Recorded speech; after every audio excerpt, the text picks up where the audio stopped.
Our next speaker will be Dr. Pam Popper. She's the founder of the Wellness Forum and also sits on the Physicians Committee for Responsible Medicine. Thank you, and thank you so much for taking some time out of your busy day to come and hear about this very important issue. I would echo everything that Joe had to say.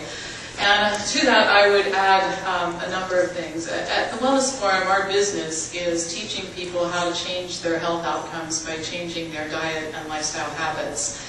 And every day into our offices throughout the United States and enrolling in our programs through distance learning throughout the world, but our basis is principally United States, come people who are eating the traditional American diet, which includes an outrageous amount of animal food, and that outrageous consumption of the amount of animal food is facilitated by how cheap animal food has become. And the proponents of issue 2 would tell you that one of the advantages of keeping the status quo in terms of livestock and the way livestock are raised in this state is in order to keep the price of food very low. But that actually has a side benefit. You know, sometimes, Joe mentioned, sometimes if something seems too good to be true, maybe it is. And we do have some of the lowest prices of food as a percentage of household income in the United States, but we pay for that dearly with our health. We are spending more money on health care than we ever have, and that impacts everybody in this room. If you're a business owner, it's affecting the cost of insuring your employees. If you're insuring yourself, it's obviously an issue. If you have a degenerative condition, principally brought on by the standard American diet, which is filled with too much animal food, your quality of life is an issue.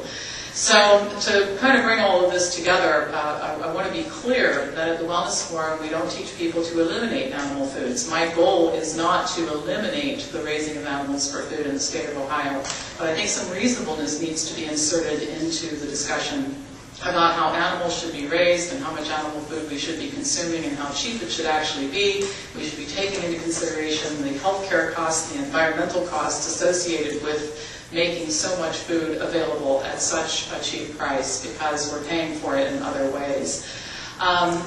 I think that the problem that I have with issue 2, number one, I am a strict constitutional constructionist. I think we need to keep this stuff out of the Constitution. But I think the other issue is that this perpetuates the very farming practices that allow people to eat enormous amounts of animal food that are laden with antibiotics, steroids, and hormones. It's a great business generator for me in the Wellness Forum, but I'd be very happy if we could cease business tomorrow because everybody in this country was eating well.